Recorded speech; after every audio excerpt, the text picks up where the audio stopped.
like, this is us. I'm like, what? She goes, it's a fearless squirrel. And I'm like, a fearless squirrel? There's this poster, and she was howling laughing.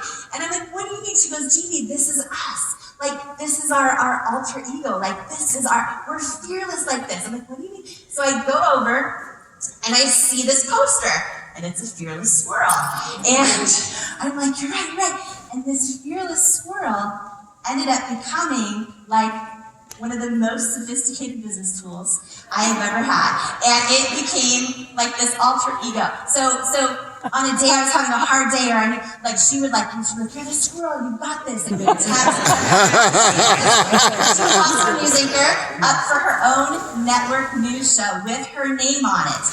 And I'm like, you're the squirrel, you got this. Like, it became this thing. And here's what I want to share with you. This fearless squirrel is not just for me. It's not just for one of my best friends. It's not a scarcity squirrel. It's an abundant squirrel. And I want you to have the squirrel if you need it. And someone in this room right now, or maybe a lot of you, are going to need the squirrel.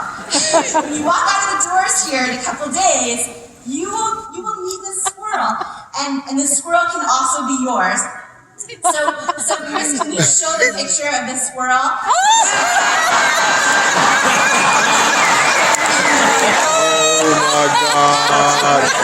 Oh my God, stop it. Oh my God. Holy cow.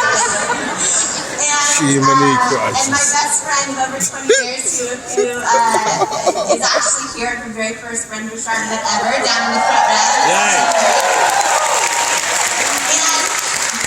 And that squirrel, y'all, let me just tell you, it is the most sophisticated business tool. It really comes in handy. And there have been so many times, including that day I was at the 3-foot booth, where I'm like, I've just got to swing them. Oh my God, stop. I'm going to keep praying. And then you got to swing them. And it's like, okay.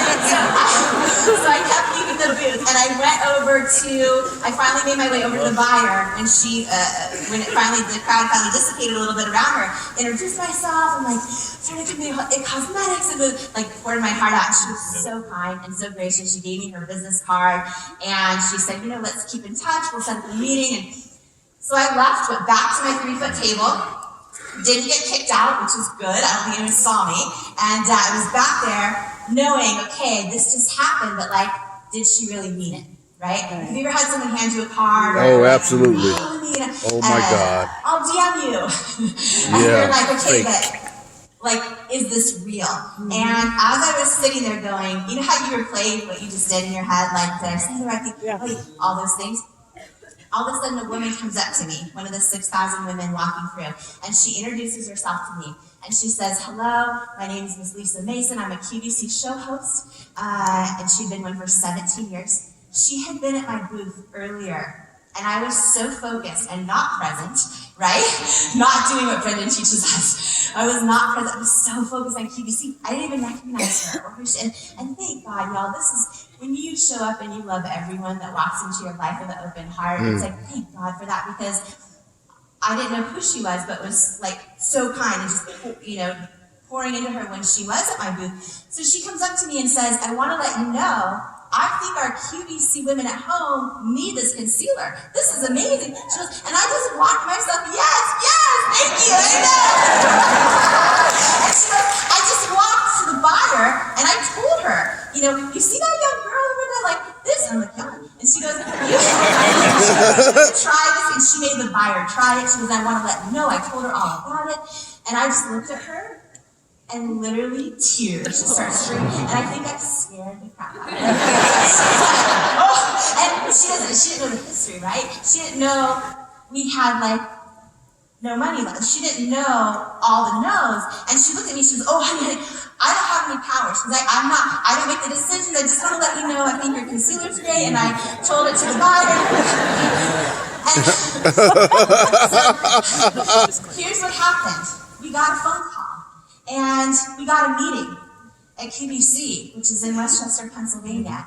And we flew out there, and I poured my heart out in that meeting, and we got a yes. Amen, sister girl.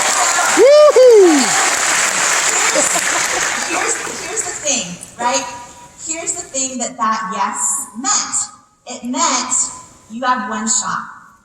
You have one shot and you have 10 minutes, right? And it's everything was on the line. One shot, 10 minutes. And here's the thing about beauty with QVC. And by the way, you guys as entrepreneurs will know this. Never accept a purchase order. You can't afford to lose, right? If you're the one covering it, fronting the money, everything. Well, here's the thing on QVC. Beauty is consignment. So what that means is we had to pay for all the inventory, manufacture it, package it, pass all the regulatory compliance, ship it to them, and then we still haven't been paid a penny, right? And then you go live on air, and only what sells is what you get paid for. So if you go on and it doesn't do well, all of a sudden it all gets shipped back to you. And in our case, that would have meant going out of business. And it was a moment where literally everything was on the line. And so we started meeting with consultants, right? And they help people sell on TV. And they help so many people, and they're so good at what they do.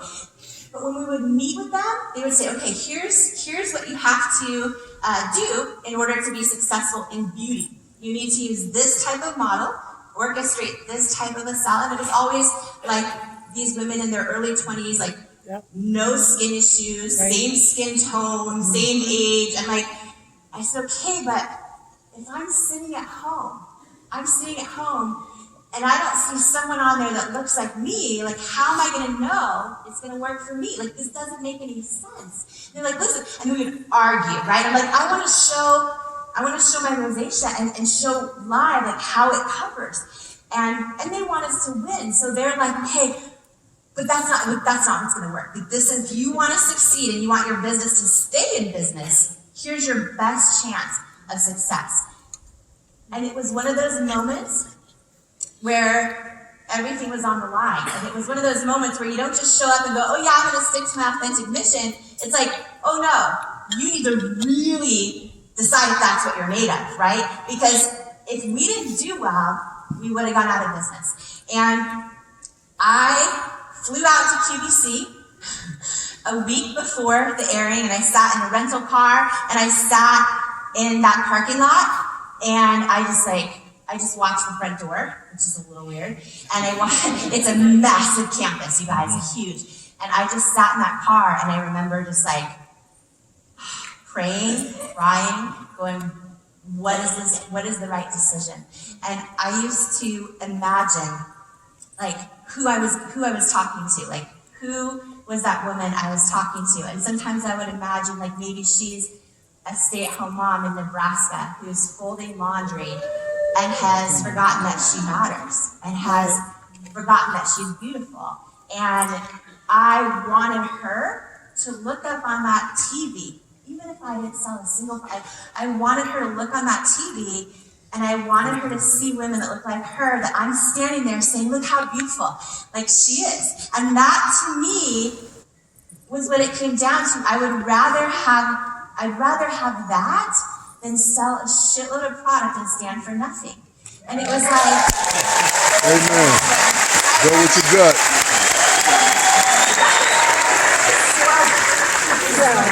Like I can't swear on Brendan's stage. Not like yesterday, y'all, when he was saying the nudie pics was like that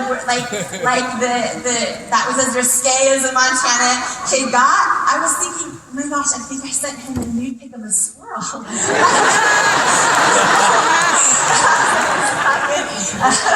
Anyways, Jesus. His thoughts. If he could read all of our thoughts in the audience, right? While he's up there like pouring his heart out.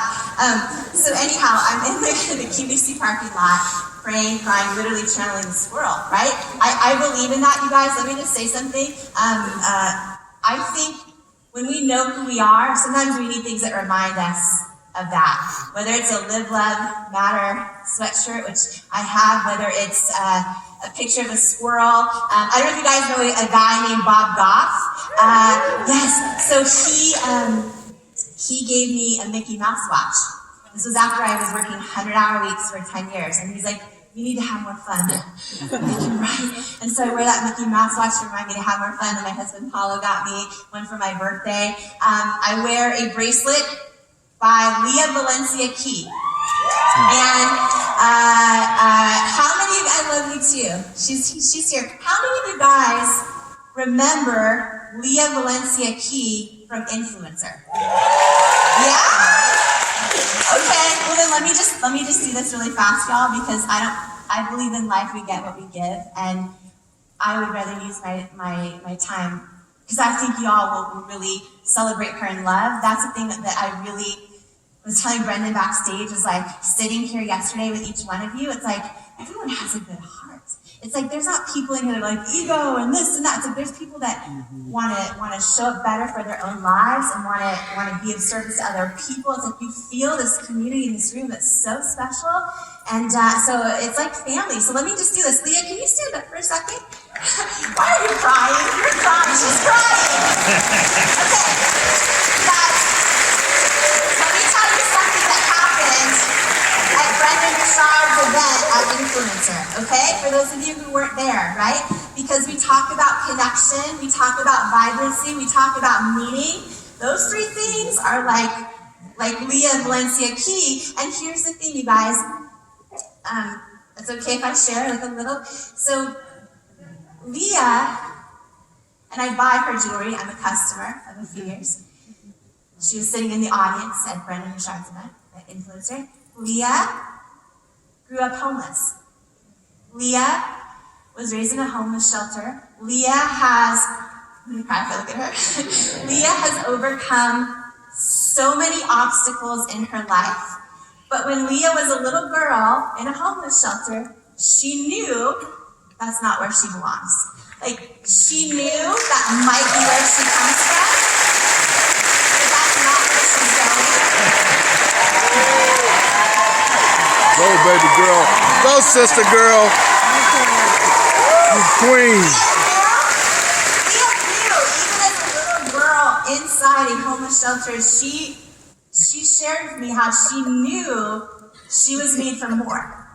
And even though her circumstances didn't tell her she was, even though the family that raised her didn't tell her she was, even though her friends at the time didn't tell her she was, Leah made the decision in her life to believe she was anyway. And Leah has built a business called Valencia Key, which is jewelry, and beautiful jewelry. I have the bracelet on now, there's the necklace, everything she has on is Valencia. The week of Brendan Bouchard's Influencer event, you guys, and I've seen her hustling for years, the week of his Influencer event, Leah got a letter saying she's going to go on QVC.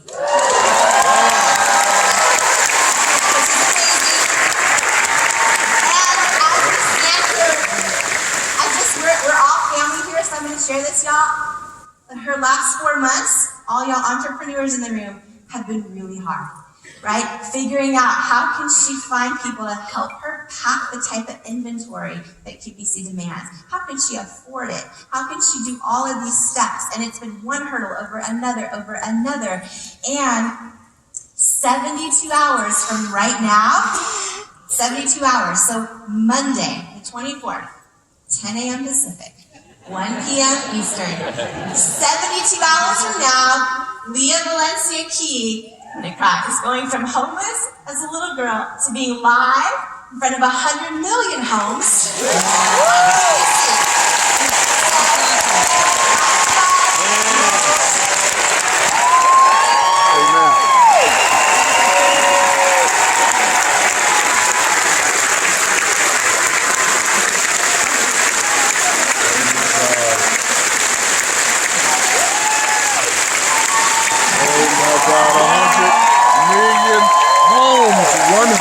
Million.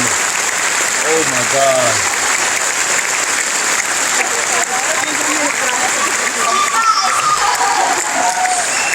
So please mark your calendars, show the girl some love. And I've watched her because she's having breakthrough after breakthrough. She probably took 1,000 pages of notes, right? That's the beauty of Brendan Bouchard pouring his heart out and teaching everyone how to take everything to the next level. And literally, I can't look over there. Okay. She 72 hours from now, y'all, she gets one shot. She gets one shot. So, yeah, one shot. And Leah, you might want to not listen to this next part because I'm gonna. Okay, so don't listen to this. So I'm sitting there in the parking lot, knowing what I need to do, but not knowing if we're gonna stay in business, right? QVC, we were selling you guys 1 to 3 orders a day still on our website. We had to fly in 6,000 units of our concealer to sell in 10 minutes or not come back. Don't ever say yes to that unless you are literally like out of every option that you can be out of. And that's where we were. And that's why it makes this whole idea of do you stick with your gut and what your authentic why is, right? When everything's on the line. And so, took a deep breath. I had this whole rundown written out. I knew what I was gonna say, what I was gonna do, how I was gonna talk about authentic women, and I was gonna show all these role models and show my bare face, and I was ready. I was so overproduced and ready to go. And the moment came, and you meet with the host 5 minutes before you go live, right? 5 to 10 minutes before you go live in the show. And I went to the host meeting, and it was with Lisa, which was such a blessing. And I'm like, okay, here's what I want to do. And I told her everything. And she grabbed it. She goes, "That's nice, honey." And she goes, "But here's what we're gonna do." And I'm like, because everything was on the line. And at that point, you pray and you trust that God's going to carry you, that someone He brought into your life as an angel, which is how I see her, is going to carry you. And I remember the moment we went live. And let me just tell you guys the scary thing. So QVC is not like a store. When you walk into a store, there's 1,000 products.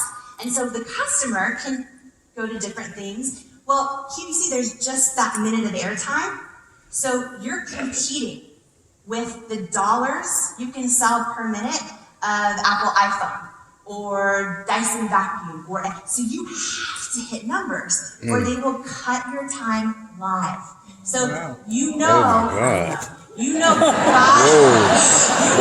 the second if you're doing well. And the thing is, when you're not doing well and you try to sell, nothing sells, right? People are smart. You cannot fake authenticity.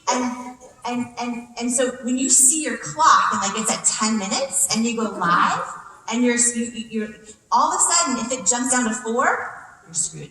You're not doing well. And you know that live and they're cutting your time. And in your mind, you know how much money you just lost and you know what that means for your business. Don't listen to this part, Leah. She's crying. Okay. I'm going over here. And so it's high pressure. And I was freaking out, and I remember the second, right? I saw our 10-minute clock. I knew everything was on the line. I remember the second the camera went live. I had practiced this demonstration on my wrist with our 2 department store concealers and ours, where you bend it back and forth, and theirs starts to crease and crack, and ours stays smooth. I had practiced it so many times in my bathroom mirror. I can nail it. So I was doing it, but all of a sudden, the weight of the pressure of our business, I don't get nervous for TV at all, because that's what I did my whole career. But the pressure of us potentially going out of business, I was live to 100 million homes trying to do this demonstration, but my hand was shaking so much that the host was like, "Thank you, sugar," and she pushed it under the podium. And I remember turning, and I see my bright red, bare face filled with rosacea, live to 100 million homes, and I walked over to the models, and every age, every skin tone, every skin problem. And I remember, you guys, it was 9 minutes something, the host started saying, "We're sold out of the deep shade. We're sold out of the medium shade." And I was like, and then all of a sudden at the 10-minute mark, the sold out sign came up, and I literally just started crying. I don't even cry that much. It sounds like I cried. I started crying. And I was like, "Real women have spoken?" You sold out? Yes, she sold out. Oh, wow. Good for you. I remember Paulo came running in the studio. He's like, "We're not going bankrupt." And it was it was one of the most powerful lessons I've ever learned on authenticity of sticking to your gut. And we kept that powering through. We kept our blinders on to what was hot in the market. All of a sudden, like this big trend was happening, and then everyone would be like, "Oh, can you make us this trend, like rainbow or flowers? And can you make a flower rainbow palette?" And like, we could, but that's not our authentic DNA. And I get that that's selling right now. I get that's hot. But the second you start to dilute your own secret sauce, to me, that's the biggest risk, beyond competition, beyond what anyone else is doing, because you can't take authenticity. And the thing that I got really good at, that I was not good at growing up, but I got really good at being okay disappointing people and saying no. And we would say no to buyers all the time. Like, can we do this product, that product? Because it will make them money short term, but it won't protect our brand long term. And that's the biggest thing I want to share, because a lot of you guys have a big dream on your heart, but you're like, oh, but someone's already done it, right? Or, I'm not qualified, or this or that. The thing that I've learned is like, no one's done it the way you're going to do it, right? Like, it's true. There's a million beauty companies out there, but no one did it the way. There's a million concealers out there. That's what I sold that day, was Bye Bye Andrea Concealer. Nobody did it the way I did. Like, there's not another one of you out there. And I don't care if someone else has already done it. Like when you realize the power of authenticity and how people truly connect. Because I learned that lesson, you guys, that one airing on QVC turned into 5 that year, into 101 the next year, into 151 the next year. We are doing 250 live shows a year on QVC, and we grew their largest beauty brand in QVC history, right? Which is crazy. It was years of no to that. And the thing that I learned is, and there's thousands of vendors that come through the door to sell their products, and the ones that last, they're the same on the air as they are in the green room. They're that, because people connect when you're real, right? And one of my favorite lessons from Brene Brown. How many of you guys know Brene Brown? Amazing, right? So she's a researcher, storyteller on shame and empathy, and she talks about how for so many of us, and this is going to be a challenge to you guys, right? Because Brendan talks about meaning and vibrancy and connection. You can't have those when you're showing up as your inauthentic representative, right? And so many of us do that. We go out on a first date and we're like, hello, whatever, in business, and we get distracted with what's selling. And it's like, Brene Brown teaches that in all of her research, that we tend to orphan off parts of our stories that we are embarrassed about or ashamed of or make us feel unqualified. And she says it's impossible to ever have a true human connection if you're not 100% authentic, right? So you show up as your representative, even if you meet people here at HPX and you're out in the hallway, when you show up as your representative, it's impossible to have a real connection. And she says when you live that way and you orphan off parts of your story, that you actually spend your whole life, literally standing outside of your own story, hustling for your worthiness. And her teaching is exactly my experience. Every person that did well was authentic. I mean, Paula and I laugh about this a lot. The late Joan Rivers, who is incredible. How many of you guys know Joan Rivers? Oh, God, yeah. Joan Rivers.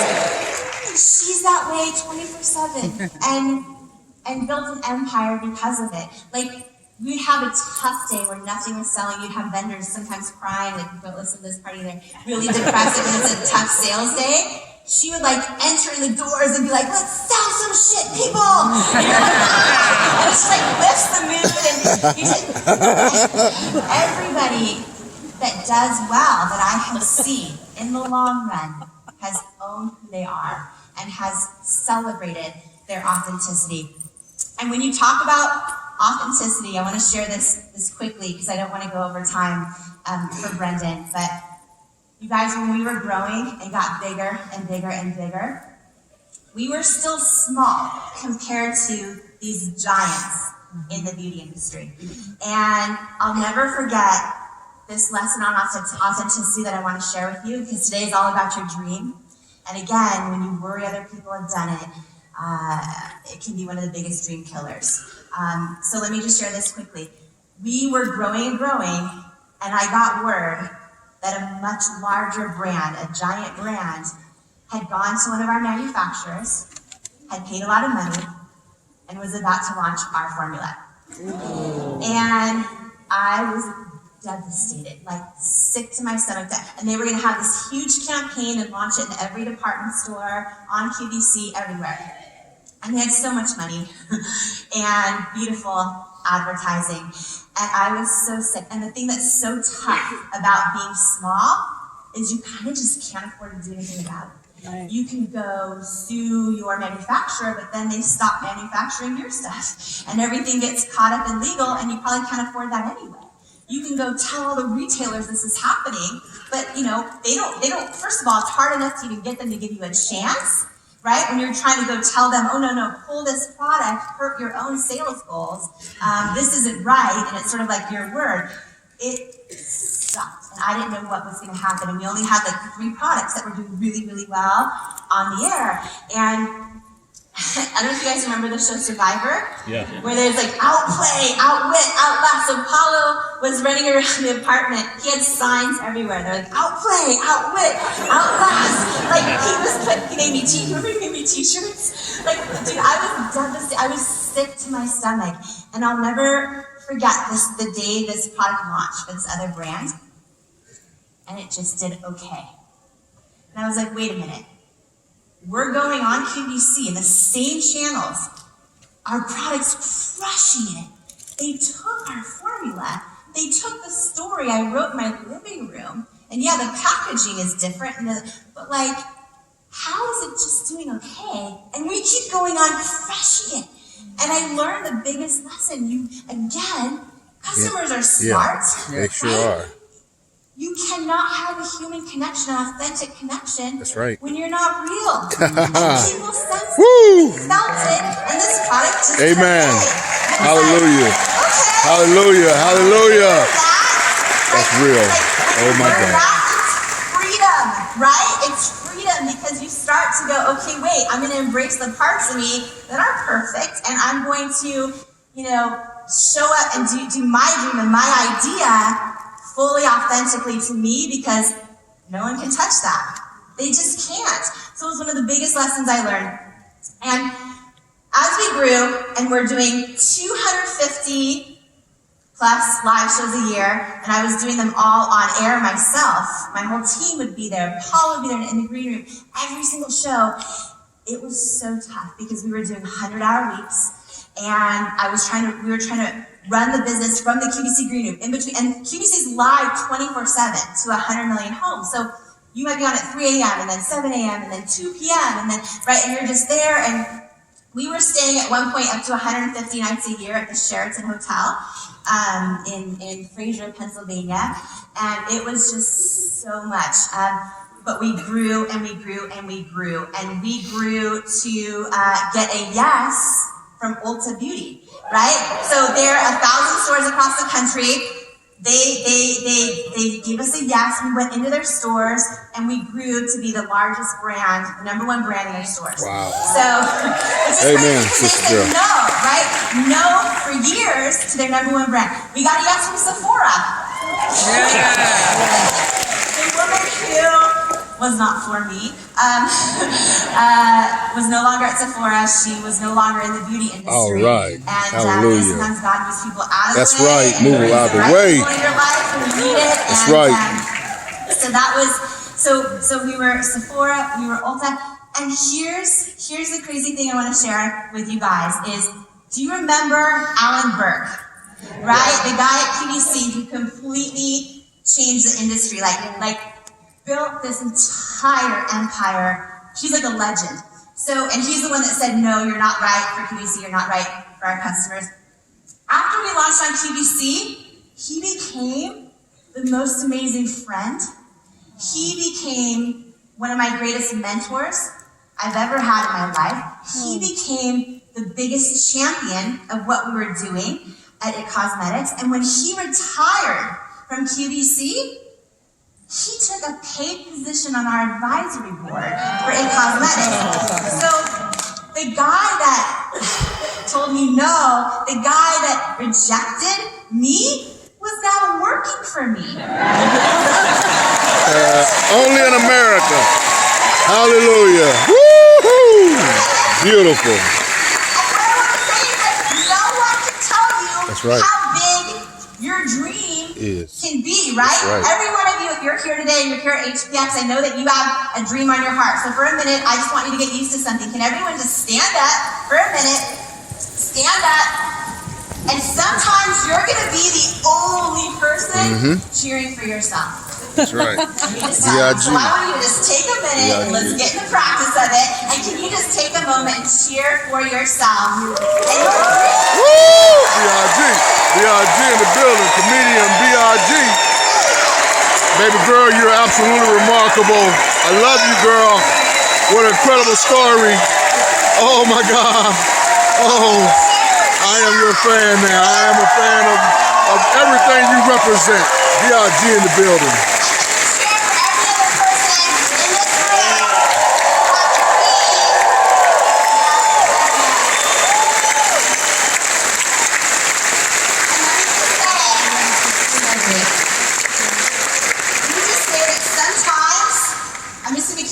Because I think this is a really real issue. Brendan touched on this a little bit. Sometimes, you guys, the people who aren't cheering for you are the people in your inner circle, right? Sometimes the people that don't get your dream isn't just like the trolls on the internet or the haters. Sometimes it's like your friend, your mom, your partner, right? And that's really hard. So I'm going to share a tool that I learned on this, okay? In case it's helpful and of value to you, because I know a lot of you are going to walk out of here in a couple days, and sometimes those people around you, they're not going to get it. They're not going to get it fully. And when you share your dream with somebody, and they don't speak things that are for you back into you, it sucks. And it can really lower your vibration.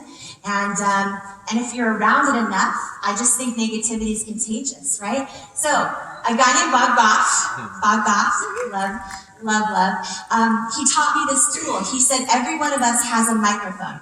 Every one of you, right? We all have a microphone, and we decide who we let speak in to our microphone.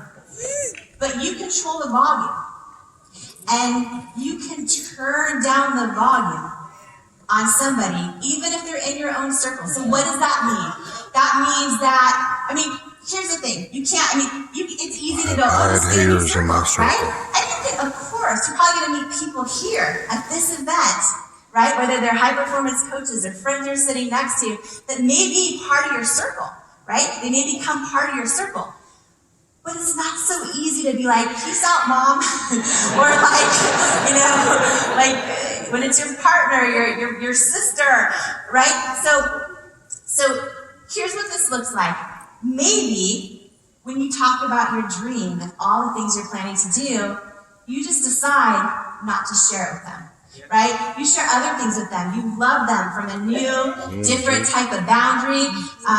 But when people lower your vibration, one of the best tools is Bob Goff. And he's like, you just turn down that volume and you don't let them speak into the microphone. Amen. You can still love them. And I just thought that was super, super powerful. So I want to share that, which is amazing. So as we grew, you guys, it was the most wild journey. But like I said, it was 100-hour weeks for 10 years. And I realized I was addicted to work.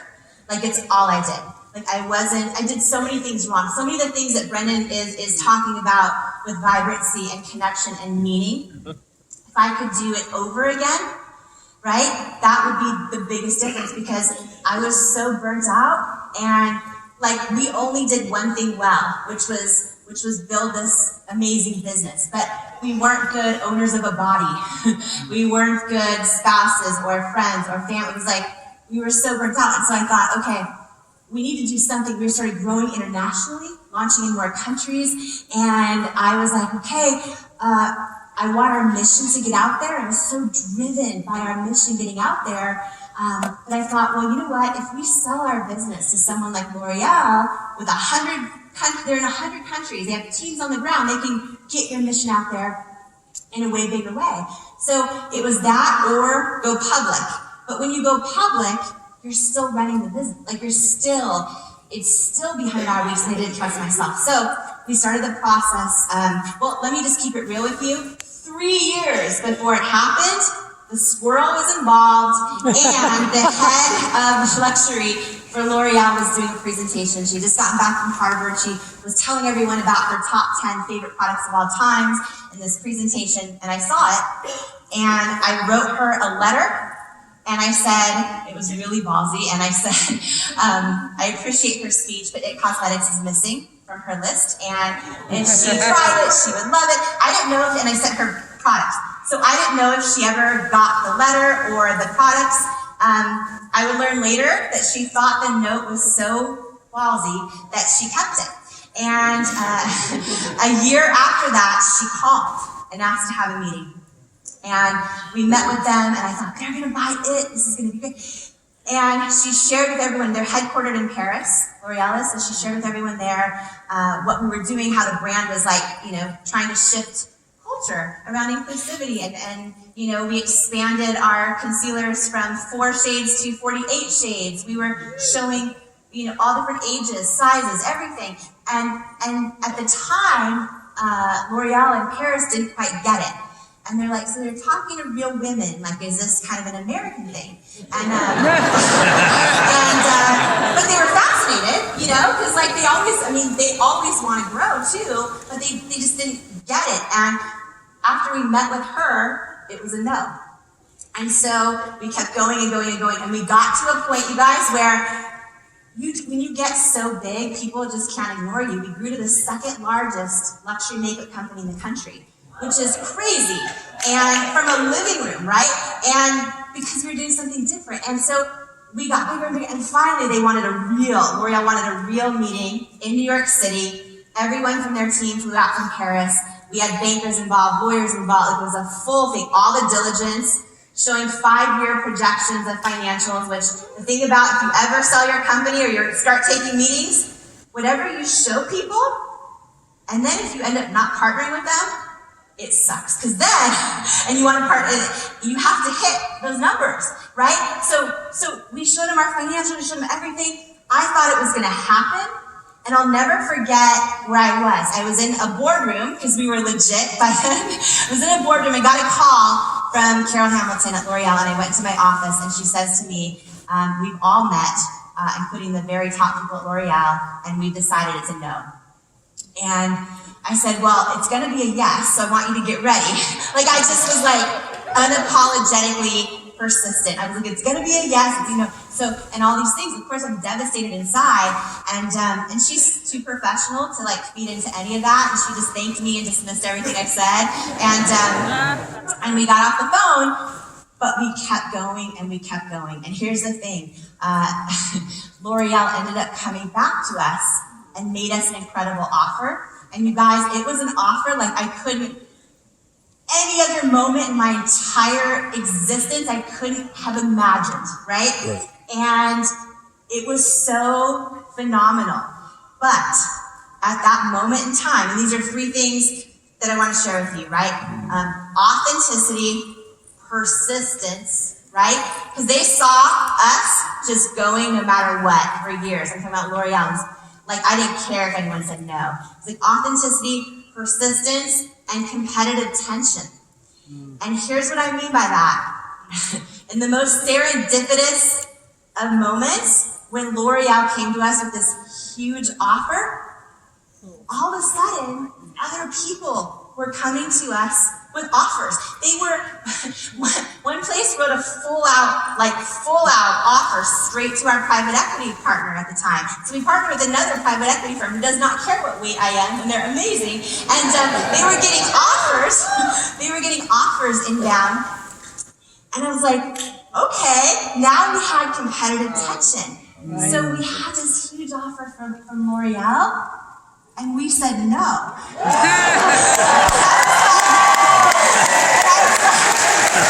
Wow. Trying to get the word out, like, no. Like I knew how it sounded. But I had not said it very Oh many my times. God. And so it was crazy. And they ended up coming back to us after that, right? Because now we have competitive attention. They came back to us after that with an even bigger offer. And so 3 years ago, we sold our business for $1.2 billion. It was all cash. And they made me their first female CEO in their 100-plus year history at L'Oreal. Oh, God. Oh, my goodness. They said no. They said no for years also. And it's been the most beautiful journey. And here's the thing. We gave them our word. We would stay for 3 years, but there was nothing financially holding us to do that. I have learned one of the greatest lessons in life and in business is you always keep your word. Amen. And you always honor people Amen. who believe in you. Amen. And they bought our business 3 years ago. We stayed on the full 3 years, double the size of the business since they bought it, which is crazy and amazing. And I guess nothing's crazy at this point. And just a couple months ago, the 3 years ended, and so I prayed a lot, and I just knew it was time for the next chapter. And so I'm writing a book, which I'm really excited about. Really excited about that. But here's the thing, I guess, the final thing, I'm just looking at so many of your faces, and I told Brendan I was going to leave my heart on the stage, and I'm seeing your faces and I just want to share this, which isn't really what I was planning to share, but I'm just going to share it in the final few words, is that so many of us have a dream, right? And I believe when you have a dream, like something on your heart that you can't shake, I think it's a calling. I think it's part of your purpose. And I think that self-doubt and not feeling qualified kills more dreams than like anything else, right? And I feel like, the thing I want to share, because so many people say like, how did you do this? Like, how did you keep going even when everyone was saying no? And if you're sitting here, I know Brendan's going to take everyone through so many incredible frameworks today on how, what do you do? Can you have a calling, a dream, a purpose, a goal? What do you do? And maybe for you, you want to launch a business for the first time, or you want to scale your business to be way bigger, or maybe your dream, that calling, that purpose you feel like you have in your heart is to become a better parent, or to break a generational cycle in your family of abuse or poverty or complacency, right? All of our callings can look different. Maybe you have a dream, a calling on your heart where you want to write a book, or you want to get up here on the stage, right? Right? Oh, okay. Where's Giselle from Minnesota? I've been meeting people. So Giselle from Minneapolis, came up to me and she says, so I'm going to speak on the stage with you one day. She just said this here. Yes, I'm like, yeah, you are. Like, yes, you are. So maybe your dream is just to speak on the stage. Maybe it's to, create a product or to share your story with the world and to launch a podcast, right? Maybe your dream is to share and be of service with other people, become a high-performance coach. We all have these dreams, but here's the thing. It's like going through all of it, the biggest thing is that so many of us don't talk about it. That's why I wanted to share all this realness today, because we feel like when we get rejected or underestimated, and sometimes it's underestimated by ourselves, right? We don't feel qualified, or we feel like, we're embarrassed about our past or the kind of family we were raised in or the mistakes that we've made. And we make this decision inside of us that we're not qualified, we're not worthy, we're not good enough to really, truly believe in the power of our dreams. And I want to share something with you, because I hope you know by now, I do not care what faith you are. If you have no faith, I will love you all day long in my living room. But I want to share something with you in addition to the squirrel that is life-changing and that I believe, okay? And it's a really famous quote. It's It's a really famous saying. And it says, God does not call the qualified. He qualifies the called. And what that means to me is if you have a calling on your heart, what that means to me is you already have everything inside of you right now that you need to accomplish your dreams. I believe God doesn't call the qualified, He qualifies the called. I believe that means you're born with every single thing you need inside of you right now. And I believe one of our greatest journeys in this lifetime, each one of us, is to learn how to believe that for ourselves. My prayer for everyone as you go through these next few days is you really make that decision to believe that for yourself. And let me just say this, what if I'm wrong? And what if you're not qualified? Well, imagine what would happen if you decided to believe you were anyway. Right? How powerful would you be if you decided to believe it anyway? Because here's the thing, I didn't share so many things, but y'all, I worked as a Denny's waitress to pay my way through school as the first person in my family to ever go through school, and I started a business in my living room and sell it for $1 billion. Leah Valencia Key is raised homeless, and she's about to go live in 100 million homes for business. And for both of us, it was because we made the decision to believe that we could. That's the biggest thing. And it's so simple, but it's so true. And it's really just comes down to that sometimes. Because all of us, the biggest question that they say is, how did you start a business in your living room and grow it to $1 billion? And yes, I worked really, really hard. But the thing I did right was, I believed that I could.